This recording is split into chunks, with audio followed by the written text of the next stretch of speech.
Hello and welcome दोस्तों, मेरा नाम है करण और आप सभी लोगों का ट्रेड सॉल्यूशंस के इस यूट्यूब चैनल के ऊपर स्वागत है। आज की इस वीडियो में हम बात करेंगे एक नई स्ट्रेटजी के बारे में। जैसे कि आप सभी लोग जानते ही हैं कि लास्ट वीडियो में हमने बटरफ्लाई स्ट्रेटजी के सभी टाइप्स को कवर कर लिया था। आज के इस वीडियो में हम जिस नई स्ट्रेटजी के बारे में बात करने जा रहे हैं वो बटरफ्लाई स्ट्रेटजी से ही थोड़ी बहुत मिलती जुलती है, पूरी नहीं लेकिन थोड़ी बहुत जरूर मिलती जुलती है। आज की इस वीडियो में हम जिस स्ट्रेटजी के बारे में बात करने जा रहे हैं उस स्ट्रेटजी का नाम है कॉन्डोर स्ट्रेटजी। कॉन्डोर स्ट्रेटजी के अंदर बहुत सी चीजें आप लोगों को बटरफ्लाई की तरह ही देखने को मिलेगी, लेकिन कुछ चीजें इसके अंदर आपको अलग भी देखने को मिलेगी। जैसे कि अगर मैं इन दोनों ही चीजों के अंदर एक डिफरेंट पॉइंट की बात करूं तो आप लोगों को इन दोनों ही स्ट्रेटजीज को बनाने के पीछे जो हमारा व्यू होता है, जो रीजन होता है, वो डिफरेंट देखने को मिलेगा। लेकिन अगर मैं कॉमन चीज की बात करूं तो जिस तरीके से बटरफ्लाई स्ट्रेटजी के अंदर 6 डिफरेंट टाइप्स की बटरफ्लाई स्ट्रेटजी थी, उसी तरीके से कॉन्डोर स्ट्रेटजी के अंदर भी 6 डिफरेंट टाइप्स की कॉन्डोर स्ट्रेटजी है, जिनके बारे में हम हर एक अलग अलग वीडियो में सेपरेटली डिटेल में डिस्कशन करेंगे। आज की इस वीडियो में हम जिस कॉन्डोर स्ट्रेटजी के बारे में बात करने जा रहे हैं उसका नाम है लॉन्ग कॉल कॉन्डोर स्ट्रेटजी। आज की इस वीडियो में हम लॉन्ग कॉल कॉन्डोर स्ट्रेटजी के बारे में सभी चीजें वन बाय वन करके डिटेल में समझेंगे। तो चलिए फिर स्टार्ट करते हैं। सबसे पहले हम ये देखते हैं कि लॉन्ग कॉल कॉन्डोर स्ट्रेटजी के पीछे हमारा व्यू क्या होता है, हम क्यों इस स्ट्रेटजी को बनाते हैं। तो देखो, जब भी हमें मार्केट के अंदर ये लगता है कि मार्केट रेंज बाउंड रह सकती है, एक रेंज के अंदर ट्रेड कर सकती है, कोई वॉलेटिलिटी हमें देखने को नहीं मिलेगी, तो उस सिचुएशन में उस रेंज बाउंड मार्केट को ट्रेड करने के लिए हम कॉन्डोर स्ट्रेटजी का इस्तेमाल करते हैं। बटरफ्लाई स्ट्रेटजी के अंदर और कॉन्डोर स्ट्रेटजी के अंदर जो डिफरेंस है, जो मेन डिफरेंस है, वो यही है कि जो बटरफ्लाई स्ट्रेटजी है वो बेसिकली हम तब बनाते हैं जब हमें लगता है कि मार्केट किसी पर्टिकुलर लेवल के आसपास रह सकती है और एक्सपायर हो सकती है। इट मींस कि हम बटरफ्लाई में बात कर रहे हैं एक पर्टिकुलर लेवल की, लेकिन कॉन्डोर में हम क्या करते हैं, जब हमें लगता है कि मार्केट एक रेंज में रह सकती है तब हम कॉन्डोर स्ट्रेटजी का इस्तेमाल करते हैं। इट मींस कि कॉन्डोर के अंदर हम बात कर रहे हैं एक पर्टिकुलर रेंज की। तो यही मेन डिफरेंस है बटरफ्लाई और कॉन्डोर स्ट्रेटजी के बीच में। तो आई होप कि आप लोगों को ये तो समझ में आ गया होगा कि बटरफ्लाई और कॉन्डोर में मेन डिफरेंस क्या है, प्लस आप लोगों को ये भी समझ में आ गया होगा आई होप कि कॉन्डोर स्ट्रेटजी यानी कि लॉन्ग कॉल कॉन्डोर स्ट्रेटजी को हम क्यों बनाते हैं, क्या इसका रीजन होता है इसके पीछे इस स्ट्रेटजी को बनाने का। अब हम ये देखते हैं कि इस स्ट्रेटजी के बेनिफिट्स क्या हैं और ड्रॉबैक्स क्या हैं। तो देखो, सबसे पहला बेनिफिट तो इसके अंदर ये है कि इस स्ट्रेटजी के अंदर जो प्रॉफिट जोन होती है, प्रॉफिट जोन का मतलब आप अभी के लिए ये समझो कि वो पर्टिकुलर एरिया या वो पर्टिकुलर रेंज जिसके अंदर आपको प्रॉफिट होगा। तो जो प्रॉफिट जोन होती है कॉन्डोर स्ट्रेटजी के अंदर वो ज्यादा बड़ी होती है as compared to butterfly strategy के अंदर, क्योंकि ऑब्वियस सी बात है बटरफ्लाई में हम एक पर्टिकुलर लेवल की बात कर रहे हैं, कॉन्डोर में हम एक रेंज की बात कर रहे हैं। तो इसलिए लॉन्ग कॉल कॉन्डोर स्ट्रेटजी के अंदर जो हमारा प्रॉफिट जोन होता है वो हमें बटरफ्लाई स्ट्रेटजी यानी कि लॉन्ग कॉल बटरफ्लाई स्ट्रेटजी के कंपैरिजन में ज्यादा बड़ा देखने को मिलता है। दूसरा जो इसका बेनिफिट है वो ये है कि इसके अंदर जो रिस्क होता है वो हमारा लिमिटेड होता है। जितनी हमने प्रीमियम पे करी है सिर्फ उतना ही हमें इसके अंदर लॉस हो सकता है, उससे ज्यादा लॉस नहीं हो सकता। और जो तीसरा बेनिफिट है इसके अंदर वो ये है कि इसके अंदर जो रिस्क रिवॉर्ड रेशियो होता है वो हमें बहुत फेवरेबल देखने को मिलता है, यानी कि जो रिस्क होता है वो रिवॉर्ड के कंपेरिजन में हमें इसमें बहुत कम देखने को मिलता है।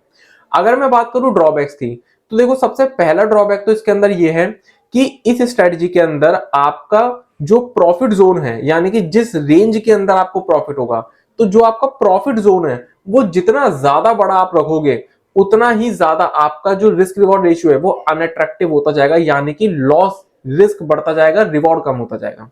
तो यहाँ पे एक तो ये ड्रॉबैक है। दूसरा ड्रॉबैक इसके अंदर ये है कि हम इस स्ट्रेटजी को क्यों बनाते हैं, जब हमें लगता है कि मार्केट रेंज बाउंड रह सकती है। लेकिन अगर मार्केट के अंदर हमें वॉलेटिलिटी देखने को मिल जाती है जिसकी वजह से रेंज ब्रेक हो जाती है मार्केट की किसी भी एक साइड, तो फिर हमें इस स्ट्रेटजी के अंदर लॉस देखने को मिल सकता है। तो ये थे बेनिफिट्स और drawback long call condor strategy के। अब हम ये बात करते हैं कि इस स्ट्रेटजी को हम कैसे बना सकते हैं, कैसे इंप्लीमेंट कर सकते हैं और किन किन बातों का ध्यान रखना है इस स्ट्रेटजी को बिल्ड करते वक्त।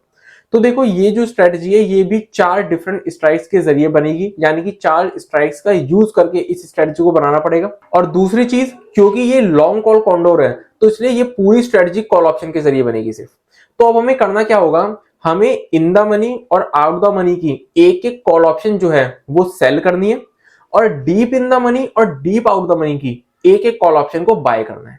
जब हम इस तरीके से ये 4 ट्रेड्स ले लेंगे तो फिर हमारी long call condor strategy build हो जाएगी। अब यहाँ पर एक चीज का ध्यान रखना जो कि मैं आप लोगों को पहले भी बहुत बार बता चुका हूं कि जब भी आप हेजिंग स्ट्रेटजी करते हो तो उस वक्त मार्जिन रिक्वायरमेंट से बचने के लिए हमेशा जिन ऑप्शंस को पहले बाय करना है उनको पहले बाय कीजिए, जो सेल करनी है उनको बाद में सेल कीजिए, क्योंकि अगर आपने सेल करने वाली ऑप्शन को पहले सेल करा तो मार्जिन रिक्वायरमेंट आ जाएगी और अगर आपके फंड में उतना बैलेंस नहीं हुआ तो आप पोजीशन बिल्ड नहीं कर पाओगे। इसलिए पहले ऑप्शन जो बाय करनी है उनको बाय करो, देन उसके बाद सेल करो ऑप्शंस को। अब किन किन बातों का ध्यान रखना है हमें इस स्ट्रेटजी को बनाते वक्त, अगर हम उसकी बात करें तो देखो सबसे पहला इंपॉर्टेंट पॉइंट जो है जो कि आपको ध्यान रखना है वो ये है कि आप इस स्ट्रेटजी को उसी अंडरलाइंग एसेट के अंदर क्रिएट करो जिसमें कि कोई भी वॉलेटिलिटी ना हो, यानी कि वो असेट रेंज बाउंड होनी चाहिए, एक रेंज के अंदर ट्रेड करनी चाहिए वो असेट, और ना ही उस असेट के अंदर वॉलेटिलिटी बढ़ने वाली भी हो, क्योंकि अगर वॉलेटिलिटी उसमें पहले से हुई या फिर अगर बाद में आने वाली हुई तो होगा क्या, वॉलेटिलिटी के बढ़ने से जो रेंज होगी वो ब्रेक हो जाएगी किसी एक साइड, जिसकी वजह से हमें इस स्ट्रेटजी में लॉस देखने को मिल जाएगा।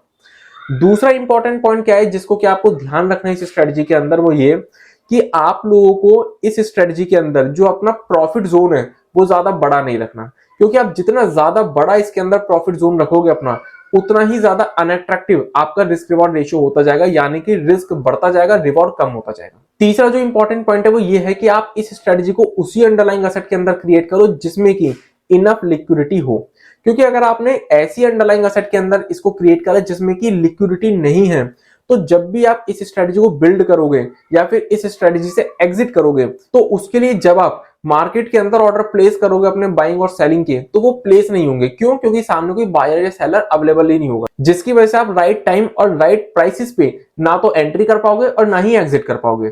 तो इसलिए आप लोगों को ऐसी अंडरलाइंग एसेट के अंदर इस स्ट्रेटजी को बिल्ड करना है जिसमें कि इनफ लिक्विडिटी हो। चौथा जो इंपॉर्टेंट पॉइंट है वो ये है कि in the money call option और deep in the money call option के बीच का जो डिफरेंस है वो out the money call option और deep out the money call option के डिफरेंस के बराबर होना चाहिए, अलग अलग नहीं होना चाहिए। और जो पांचवा इंपॉर्टेंट पॉइंट जो आपको ध्यान रखना है वो ये है कि जो 4 स्ट्राइक प्राइसेस के अंदर आप ट्रेड लोगे, ये चारों ही स्ट्राइक्स आपकी सेम अंडरलाइंग एसेट और सेम एक्सपायरी की होनी चाहिए, डिफरेंट अंडरलाइंग या डिफरेंट एक्सपायरी की नहीं होनी चाहिए। तो ये वो कुछ इंपॉर्टेंट पॉइंट्स थे जिनका कि आपको ध्यान रखना है इस स्ट्रेटजी को बनाते वक्त। अब हम ये समझते हैं कि प्रैक्टिकली मार्केट के अंदर हम इस स्ट्रेटजी को कैसे बिल्ड कर सकते हैं, max loss max profit break even level कैसे फाइंड आउट कर सकते हैं, इसको अब हम समझते हैं एक एग्जांपल के जरिए। बैंक निफ्टी के एग्जांपल के जरिए हम समझते हैं कि इस स्ट्रेटजी के अंदर हम किस तरीके से मैक्स लॉस मैक्स प्रॉफिट और break even level find out कर सकते हैं और इस स्ट्रेटजी को कैसे इंप्लीमेंट कर सकते हैं। तो मान के चलते हैं कि बैंक निफ्टी जो फिलहाल ट्रेड कर रहा है वो 51,200 के लेवल पे ट्रेड कर रहा है, जो कि एट द मनी का लेवल है।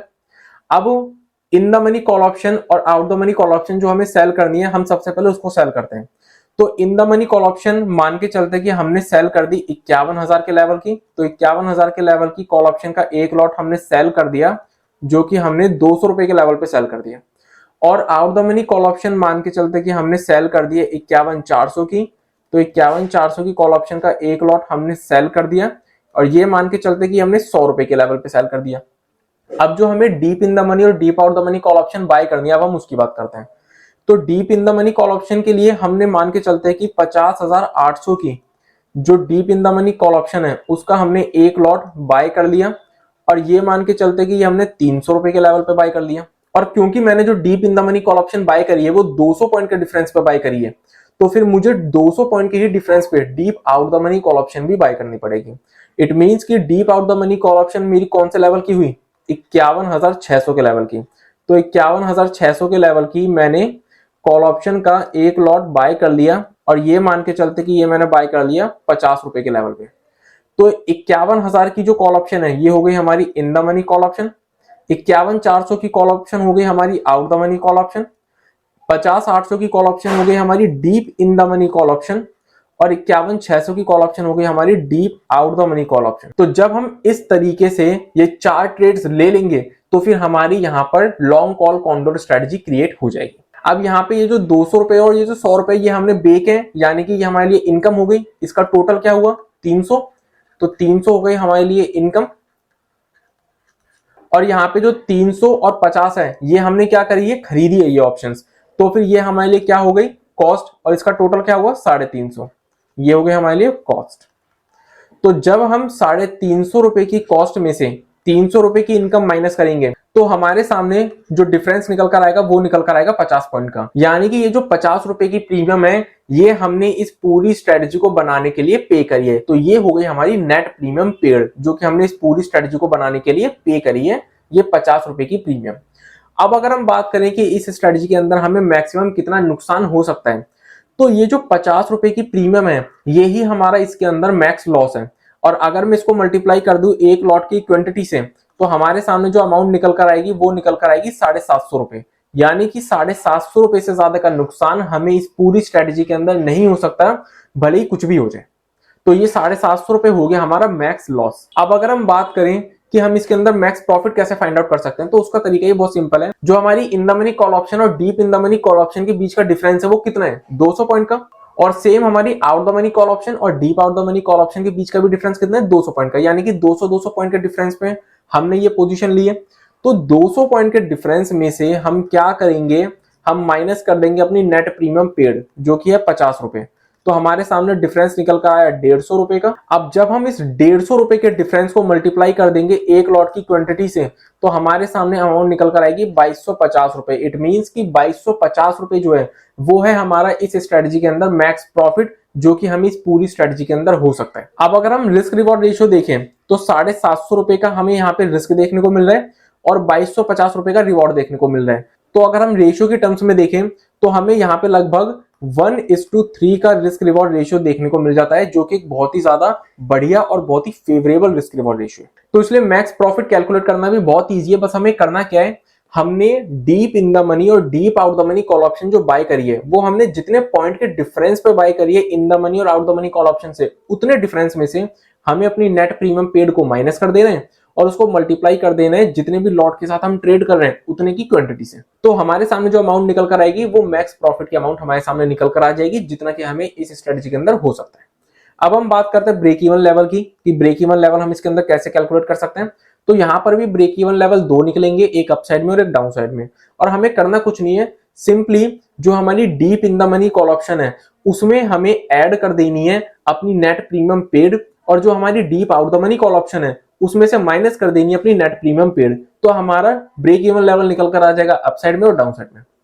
तो करना कैसे है, सिंपल, जो हमारी deep in the money call option है वो कितने की है, 50,800 की। तो जब हम 50,800 में अपने 50 रुपए की नेट प्रीमियम पेड को ऐड करेंगे तो यहाँ पे हमारे सामने जो लेवल निकल कर आएगा वो निकल कर आएगा 50,850 का। और हमारी deep out the money call option क्या है, 51,600 की। तो जब हम 51,600 में से माइनस कर देंगे अपने 50 रुपए की नेट प्रीमियम पेड को, तो हमारे सामने लेवल निकल कर आएगा 51,550 का। तो यहाँ पे 50,850 हो गया हमारा लोअर ब्रेक इवन लेवल और 51,550 हो गया हमारा अपर ब्रेक इवन लेवल। अब होगा क्या, जब तक बैंक निफ्टी इन दोनों ब्रेक इवन लेवल के बीच में रहेगा तब तक हमें इसके अंदर प्रॉफिट होगा। अगर बैंक निफ्टी इन दोनों ब्रेक इवन लेवल में से किसी भी एक लेवल के पास आता है तो हमें नो प्रॉफिट नो लॉस होगा। और अगर बैंक निफ्टी इन दोनों ही ब्रेक इवन लेवल में से किसी भी लेवल को ब्रेक कर देता है तो फिर हमें इसके अंदर नुकसान होना शुरू हो जाएगा। तो इस तरीके से हम यहाँ पर मैक्स लॉस, मैक्स प्रॉफिट और break even level find out कर सकते हैं। अब जिन पॉइंट्स को मैंने आप लोगों को ध्यान में रखने के लिए बोला था कि जब आप इस स्ट्रेटजी को बिल्ड करें तब आप इन पॉइंट्स को ध्यान में रखना, तो उसमें मैंने आप लोगों को एक पॉइंट बोला था कि आपको अपना प्रॉफिट जोन जो है वो ज्यादा बड़ा नहीं रखना, क्योंकि जितना ज्यादा बड़ा आप अपना प्रॉफिट जोन रखोगे उतना ही ज्यादा आपका अनअट्रैक्टिव होता जाएगा रिस्क रिवॉर्ड रेशियो। अब वो कैसे होगा वो समझते हैं। तो अभी हमने एग्जांपल में जो इन द मनी और out the money call option की स्ट्राइक ली थी वो कौन सी ली थी, वो हमने ली थी एट द मनी से 200 पॉइंट का डिफरेंस पे, यानी कि 51,000 और 51,400 की। और डीप इन द मनी और डीप आउट द मनी की स्ट्राइक्स हमने कितने डिफरेंस पे ली थी, इन द मनी से 200 पॉइंट के डिफरेंस पे, यानी कि 50,800 की और 51,600 की। अब हम एट द मनी से जो इन द मनी का डिफरेंस कर देंगे वो हम कर देंगे 400 पॉइंट का, और जो इन द मनी से डीप इन द मनी का डिफरेंस रहेगा वो हमारा 200 पॉइंट का ही रहेगा। ठीक है, तो अब हम क्या करेंगे, अगर 51,200 हमारा एट द मनी का लेवल है तो इट मींस 400 पॉइंट का डिफरेंस होगा, तो 50,800 जो है वो हो गई हमारी इन द मनी ऑप्शन, 51,600 जो है वो हो गई हमारी आउट द मनी ऑप्शन, 50,600 जो हो गई वो हमारी हो गई deep in the money option, और 51,800 जो हो गई वो हो गई हमारी deep out the money option. अब मान के चलते हैं कि 50,800 की जो इन द मनी ऑप्शन है वो हमने सेल कर दी 300 रुपए के लेवल पे, 51,600 की जो आउट द मनी ऑप्शन है उसको हमने मान के चलते हैं सेल कर दिया 50 रुपए के लेवल पे। जो डीप इन द मनी 50,600 की ऑप्शन है उसको मान के चलते हैं बाय कर लिया हमने 500 रुपए के लेवल पे। और जो हमारी डीप आउट द मनी 51,800 की ऑप्शन है उसको मान के चलते हमने बाय कर लिया 25 रुपए के लेवल पे। तो यहां पर हमने 300 और 50 यानी कि 350 रुपए में हमने दो ऑप्शन बेच दी जो कि हो गई हमारे लिए इनकम। और 500 और 25 में हमने दो ऑप्शन खरीद ली जो कि हमारे लिए हो गई टोटल 525 और ये हो गई हमारे लिए कॉस्ट। तो जब हम 525 की कॉस्ट में से 350 रुपए की इनकम माइनस करेंगे तो हमारे लिए जो डिफरेंस निकल कर आएगा वो निकल कर आएगा 175 रुपए का। तो यहाँ पर 175 रुपए क्या हो जाएगा हमारा नेट प्रीमियम पेड, यानी कि इस पूरी स्ट्रेटजी को बनाने में जो हमारी कॉस्ट लगी। अब क्योंकि 175 हमारे लिए इस पूरी स्ट्रेटजी को बनाने की कॉस्ट है तो 175 ही हमारे लिए क्या हो गया मैक्स लॉस, क्योंकि जितना हमने प्रीमियम पे करी है उससे ज्यादा तो हमें नुकसान नहीं हो सकता। तो 175 रुपए की प्रीमियम पे करी है तो यही हमारा मैक्स लॉस हो गया। इसको अगर हम मल्टीप्लाई कर दें एक लॉट की क्वांटिटी यानी कि 15 क्वांटिटी से तो हमारे सामने इसके अंदर अमाउंट निकल कर आएगी 2625, यानी कि 2625 हो गया इस पूरी स्ट्रेटजी का मैक्स लॉस। अब अगर हम बात करें मैक्स प्रॉफिट की तो सिंपल, हमने डीप इन द मनी और deep out the money call option in the money से कितने पॉइंट के डिफरेंस पे बाय करिए 200 पॉइंट के डिफरेंस पे। तो अगर मैं 200 पॉइंट के डिफरेंस में से माइनस कर दूं 175 रुपए का अपना नेट प्रीमियम पेड तो हमारे सामने जो डिफरेंस निकल कर आएगा वो निकल कर कितने का आएगा 25 पॉइंट का। और अगर मैं इस 25 पॉइंट के डिफरेंस को मल्टीप्लाई कर दूं एक लॉट की क्वांटिटी से यानी कि 15 से तो इसके अंदर हमारे सामने जो अमाउंट निकल कर आएगी वो कितनी निकल कर आएगी 375 रुपए की। इट मींस कि 375 रुपए ये जो हो गया ये हो गया हमारा मैक्स प्रॉफिट जो कि हमें इस पूरी स्ट्रेटजी के अंदर हो सकता है। अब अगर हम यहाँ पर अपना रिस्क रिवॉर्ड रेशियो देखें तो वो कितना देखने को मिलेगा 7:1 का, जो कि बहुत ही ज्यादा अनअट्रैक्टिव है क्योंकि यहाँ पर हमें 1 रुपए कमाने के लिए 7 रुपए का रिस्क लेना पड़ता है। तो इसलिए मैंने आप लोगों को बोला था कि आप लोग जब इस स्ट्रेटजी को बिल्ड करो तो आप लोगों को अपना जो प्रॉफिट जोन है वो ज्यादा बड़ा नहीं रखना, यानी कि in the money call option और out the money call option के बीच का जो डिफरेंस है वो ज्यादा बड़ा नहीं रखना। वो मैंने इसलिए बोला था क्योंकि आप जितना ज्यादा बड़ा अपना प्रॉफिट जोन रखोगे उतना ही ज्यादा आपका जो रिस्क रिवॉर्ड रेशियो है वो अनअट्रैक्टिव होता जाएगा। तो इसी के साथ आज की इस वीडियो को मैं यहीं पर कंप्लीट करता हूं। आई होप कि आप सभी लोगों को आज की वीडियो अच्छी लगी हो, इन्फॉर्मेटिव लगी हो। तो मिलते हैं नेक्स्ट वीडियो में, तब तक के लिए स्टे सेफ स्टे हेल्दी।